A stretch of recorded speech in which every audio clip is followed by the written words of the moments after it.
So, good morning or good afternoon, everyone, and thank you for joining us whenever and wherever you are. My name is Zachary Hill, and I'm the Chief of Staff here at Tomorrow's Talent, and this is The Bridge to Tomorrow's Talent, a podcast where we talk about the state of the workforce, the future of work-based learning, how to best launch into new careers, and what really makes the real world of work tick. We're joined today by Claudio Romero, the Enablement Manager over at GroWrk. Claudio, can you tell us a little bit about what GroWrk does? Absolutely. Thank you, Zach. What we do at GroWrk is basically a company that manages logistics for technology. And our main thing is our SaaS platform that helps companies keep follow-up of their workstations worldwide. We offer three types of business models. The first one being the SaaS, the second one being selling computer products for workstations to create workstations, and the third one being services to, for example, recover a workstation or a computer in case an employee stops working for one of our customers. So that's what I can tell you about the company. Great. Yeah. And when you say workstation, is that like I sit at a computer and do my office work all day, or is that more specific things like you might see in like an Amazon warehouse or like at a retail location? We have also warehouses, one part of our services. Okay. But basically, for example, the SaaS what follows up is, for example, let's say you open a company in a new country and you want to hire five people. Hmm. What the SaaS will do is keep follow up with that five workstations, talking about computer, about screen, about a microphone, all this stuff. That's what the SaaS will keep you under control of all the equipment that you provided your workers. Awesome. So just any kind of that technology side of equipment that somebody might be using. Correct. Great. Wow, that sounds like a great program. I really like that because I know it's tough to keep track of all those little things and inventory tags and all of that. So that Exactly. sounds awesome. So then I hear you guys are developing some automation strategies over at GroWrk, and I know you can't tell me, all the insides and outs, but can you tell me a little bit about what that process has been like for you guys and how you felt it roll out? Sure. Our main goal, of course, like any company, is to become high performance company. And what we do here is basically the enablement team makes sure to make the more automations possible. And what we try to do with those automations is make the time for each employee worth it. What I mean by that is like we try to keep the clutter out of the workload, but as well to make it simpler for them to do some tasks. So the automation will do some things for them. For example, send an automatic email by just clicking a button, Mm, or helping one of our teammates renew a contract with a customer, and then the system automatically creates a contract for the customer to sign. And these are the kind of automations that we are looking into. So the goal here basically is to optimize time for the whole company and for everyone to be focused on what really matters. That's our main point of view to make the company increase performance. that's great. Yeah, because even writing an email, right, those little like 2 or 3 minutes at a time, it adds up throughout the day, right? And it can Yeah. save you hours to automate a lot of that. Okay, that's really cool. And are you guys using AI to help with a lot of that automation, or is it more, old-fashioned computer automation like autofill and stuff?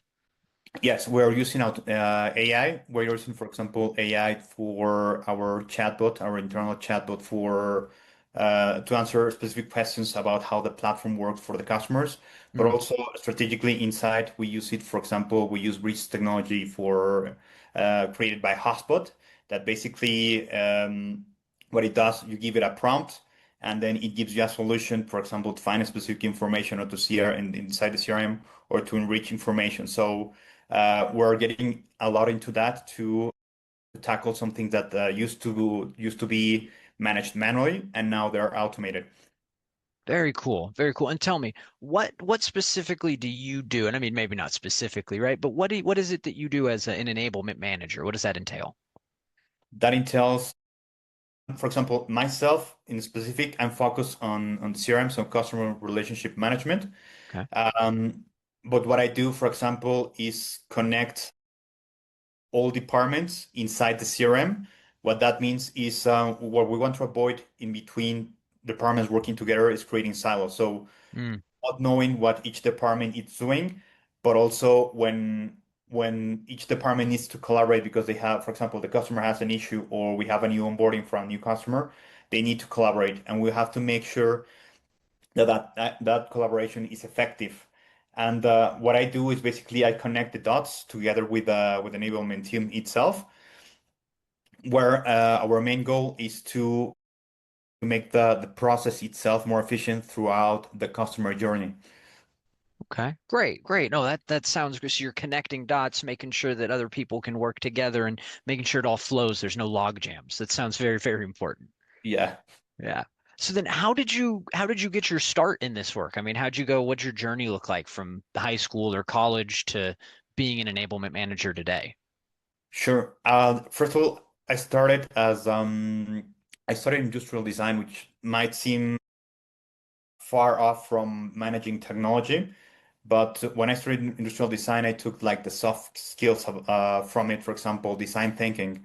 And Mm, then what I did was I studied abroad, a master's degree in sales and marketing, and that's what I found my passion a bit more towards trying to the marketing path. And that's when I got hired the first time as lead of customer experience, where I was leading the processes for customer success in a specific.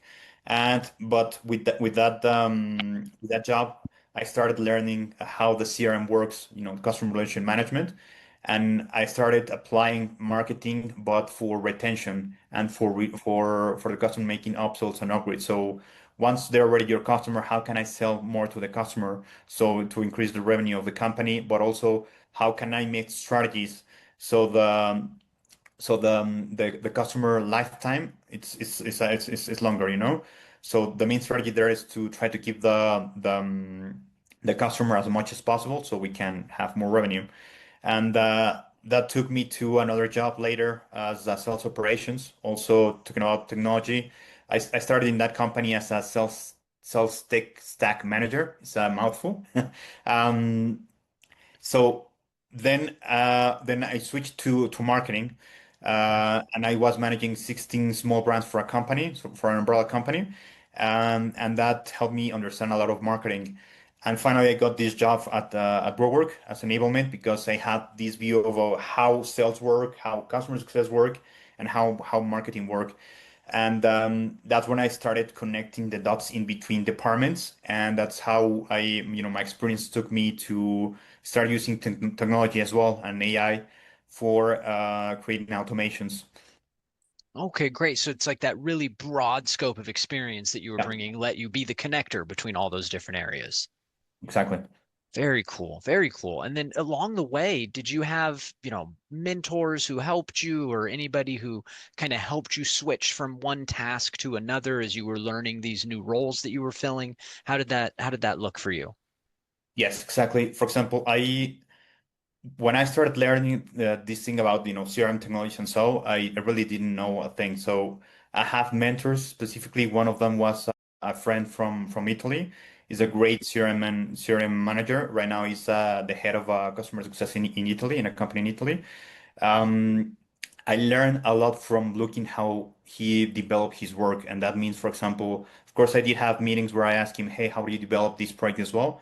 But I also, I asked him for permission to reverse engineering his automations, and that's where I start learning from what he has built, from the automation also to the marketing strategy he was managing.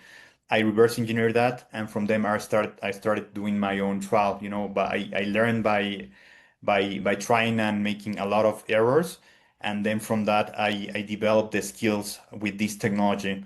And yeah, I have a lot of mentors as well from my old university as well. One of my old bosses that he was the IT manager. He helped me a lot on understand technology and have a broader view on how technology works. So yeah, I definitely believe like having mentors for this path for technology it's super important. And now I'm glad to say like I have been mentoring as well some CRM managers along the way, Great. and it's one of the happiest moments of my life, like seeing them grow, seeing them develop the technologies by themselves, So yeah, it's pretty nice. Yeah, that's fantastic to hear. Not only did you have mentors, but you're passing it along to, right? Being a mentor to the next set of folks coming up. That's great. Perfect. And I love hearing that you had not only mentors like your bosses and mentors from university, but also a friend, somebody who was just doing similar work and you guys could learn from each other. That's really, really cool to hear. You know, here at Tomorrow's Talent, we're always focused on the next generation of work and trying to figure out how to get young adults and students out into the real world of work and to launch their careers. So, what would you say? Let me rephrase. A lot of folks, the unknown stops them from taking a leap, right? Like if they're going to jump into a technology job, but they don't feel super prepared, that might stop them from ever even sending out their resume, right? How would you suggest people get over that hurdle to where they feel like they at least have enough of a base to go get that first job? Uh, the first thing I can recommend is take the risk. Mm, Like I will start from not from the job point of view itself, but from also I remember myself when I was applying to my master's degree, and in my mind I was they're not going to select me because I don't have enough experience because you needed to have some type of jobs of before you apply like 2 years, and I was below that in mm, that point in my life. And a lot of us stop there, they say like, oh, I'm not going to be good enough because I'm missing this from the list they're mentioning. And my advice there is just apply. You never know. And sometimes they will tell you, possibly you don't have the qualifications, but we have a slot free, and you can come in if you like. It might be challenging for you, but if you want, you can come. And that happened to me. I applied. I was not expecting any answer at all from the university, and they anyway give me the space. mm, And it was amazing for me because anyway, when I was studying in that university, I was the junior. Everybody had experience from 10, 15 years, and I just have 2 years of work experience. And it was very enriching and challenging because you are talking with people that work at P&G, for example, for 15 years as head of marketing or sales, and then you are the junior there and you learn from just listening to them. And my first advice will be just apply. And coming back to what we're talking about, applying for a job, same thing. Like when the first thing that when I applied to this position of lead of customer success, talking about the CRM strategy part, I did not know a lot about the how the CRM worked, and I mm, anyway applied. I got the job. I have to put a lot of hours to get to understand how the technology work and develop the skills.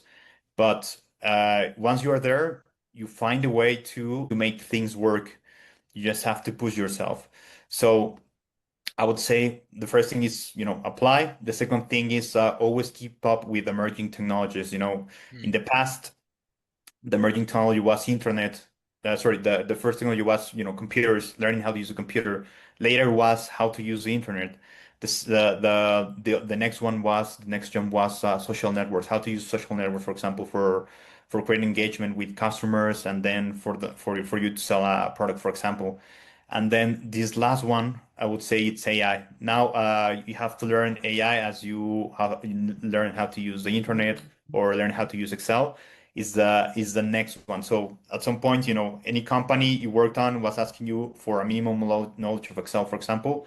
Now, every company is asking you to know how to use AI, to work with AI, and to train it to be your partner or your mm. developing project so you can make them faster.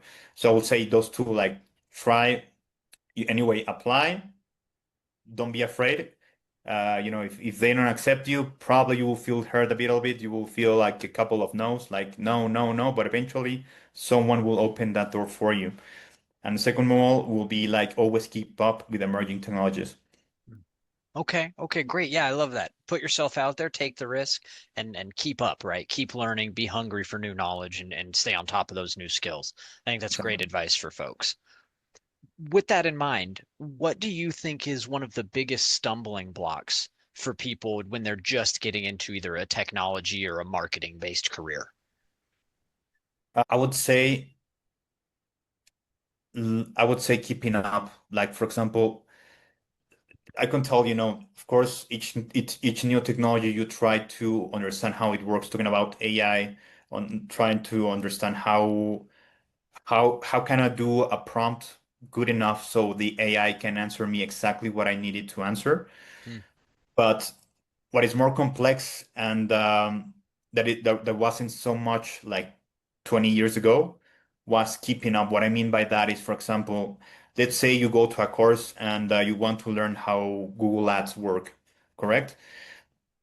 You take that course, and I would say 6 months later, Mm, Google has changed how the tool works, or let's say they change it every year, but sometimes they change it before.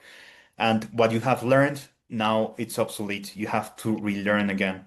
And that is okay. happening with a lot of the technologies that I have that I'm currently working on. We have to keep up with Right. learning that technology. So I think that that's a challenge as well for new generations as well.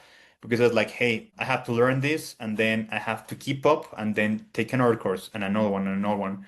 And because new generations want, for example, want to have like immediate results, it's difficult as well to keep up um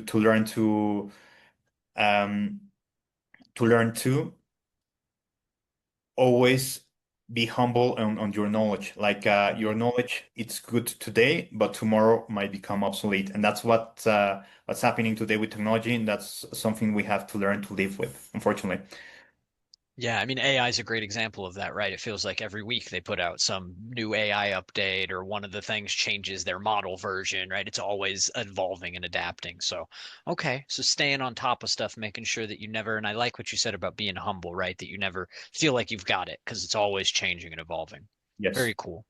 So with the advent of I think we're seeing a big change to the expectations for entry level employees, right? Like you said, they're expected to come in and have a basic understanding of how to use AI and make it a partner that works alongside them. And with automation, we're able to just completely eliminate some tasks that were being done before, or at least really, really reduce the amount of time that people are spending doing those.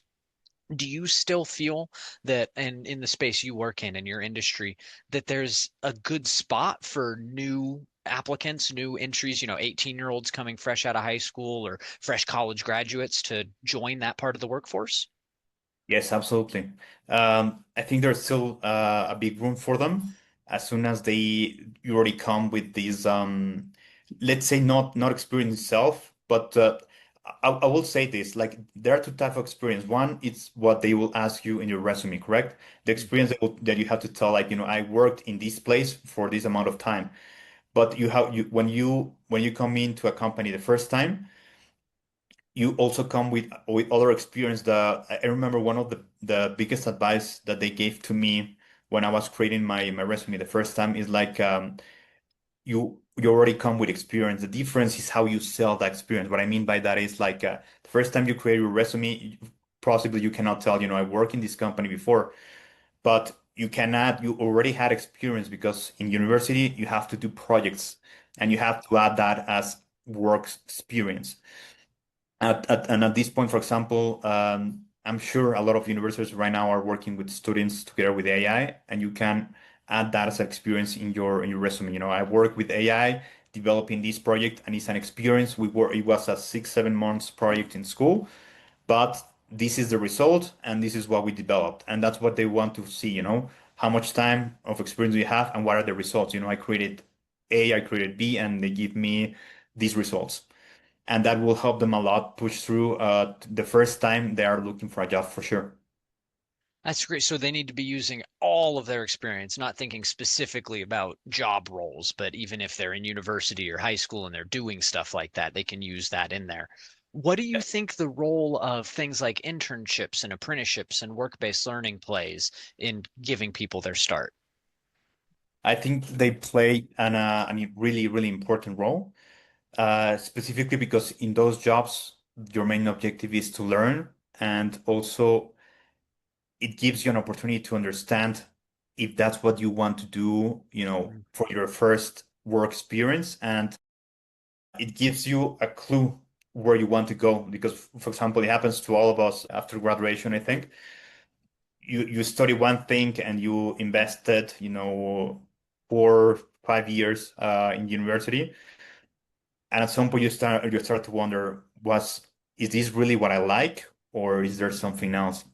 And the only way to answer that is really getting an internship and finding that out. If you study, for example, business, and then you start in a company, and then you see, for example, business is not for me, or this part of business, for example, let's say you start working business, but in finance, and you say, it's not for me. I had a class about marketing. I think I like that more. And then you try to build your skills based on marketing, or you get into courses to try to learn more about marketing, and then you switch directly to actually working in marketing. But the internship would allow you to take that decision, and gives you all the information you might need to understand what you actually like, and the if that place is the right place for you to work. Right, a chance to not only learn, but to like test drive the job and see if it's what you really want to do. Yes, indeed. Yeah, okay, okay, very cool. And then given that, it's so important to get an internship or an apprenticeship to have that taste, to go out there and learn, what do you think the responsibility is of businesses and corporations to provide internships and apprenticeships? Or do you think there is an element, or is that more on the colleges and the education side? How do you feel about that? I think the responsibility is in both sides, in the universities and also in the industry. Um, the first one being the universities trying to find and create those bridges with the industry. And with that, it will help open the doors for college students. And but but for some universities it will be challenging, because probably the administration is not to focus on doing that. So you have to look by yourself a lot of the time. But yeah, there are some universities where they have these bridges which work great, and it works perfectly for both sides, because the university offers their students an actual work experience, and for the companies it works perfectly, because they get engaged people to work for them that will start learning, but they have the energy and the drive to get projects going. So I think it works from both sides, and I think internships are a base, an important base for companies growing, and as well for universities, helping the students have a great knowledge before they graduate. Very cool. And when you think about an internship or an apprenticeship, or even somebody who's like in that first early couple months of employment, right? They've just started with a company. What makes it easier for them to learn? What's really effective at bringing someone into your culture at a company and teaching them your procedures? How do you think what do you think is the best way to go about that? The first way to go about that is, my best advice would be, if you go, I'll get to examples, and the reason why is because now the way we work has changed, in terms of now we work in an office, and now we work as well online, like. So if you work in an office, I will tell you the first thing that will help you would be get to know everybody in the office and say hello to everybody in the office. Be that different person and different guy that goes there and says hello to everyone, and everyone will know you. And that will help you a lot, because that will make people engaged with you, and it will help you, and then it will open the doors faster for you to learn from them. So, say hello from the person who cleans, from the person that is your peer, your boss, everyone.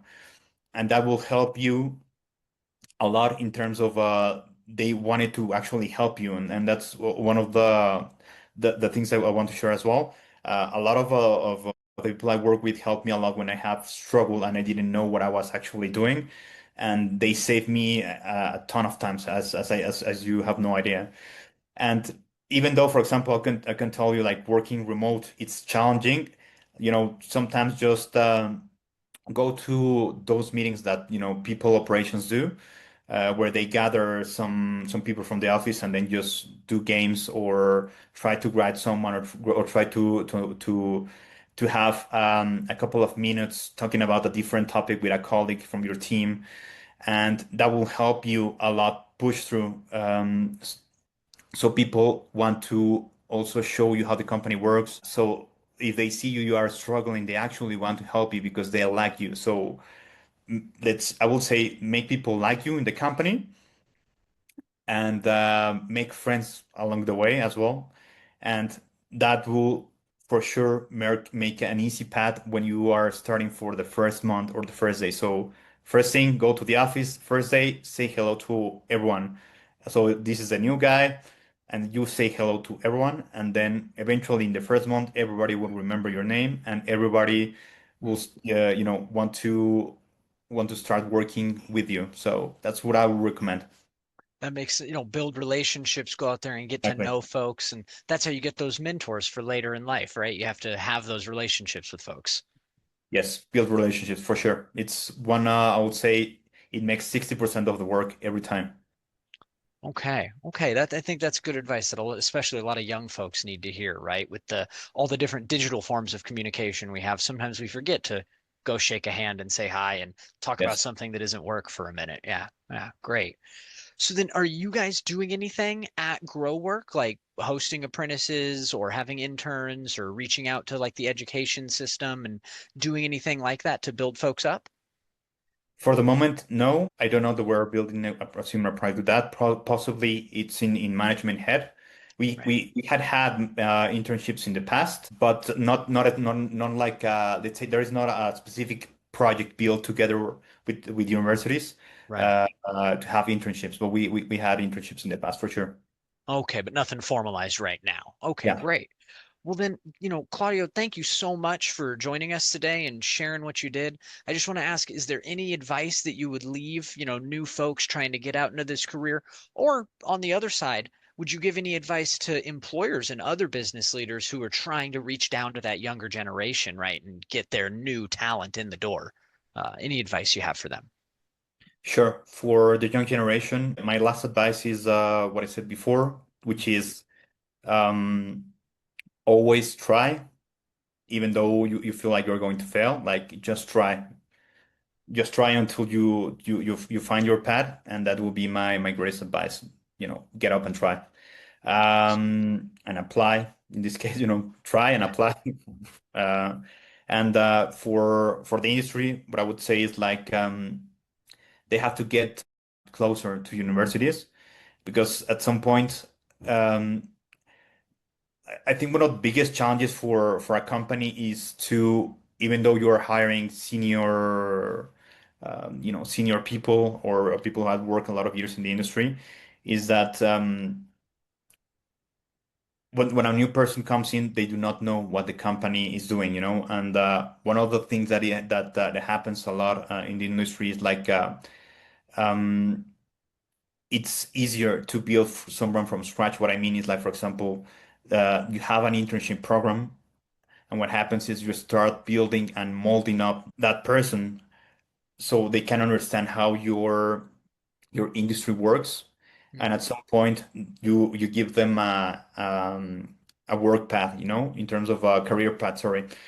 Um, and at some point, they can become, the lead, the manager, the head, even the director, and they will respect that trajectory. So that person will respect the trajectory and the opportunity you gave to them, and they will be super loyal to you.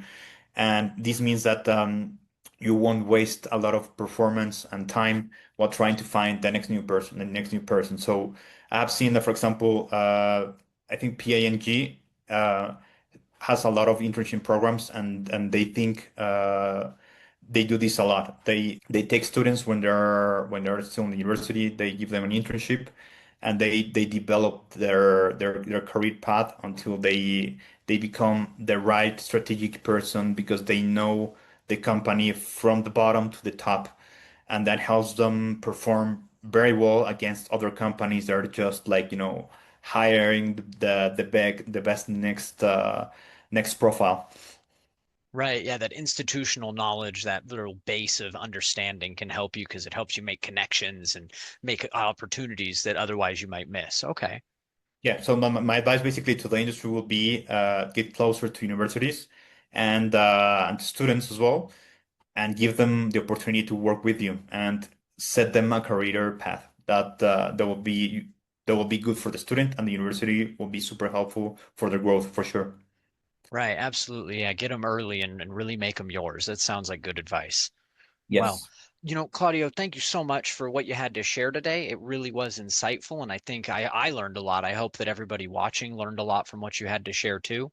Always, we're here to help. So if you ever want to reach back out and make something happen, we're always here for that. And for everybody else, please reach out if you want to be a guest on the show or if you want to talk about some of these topics that we're discussing. We always want to get the word out there for everybody else listening.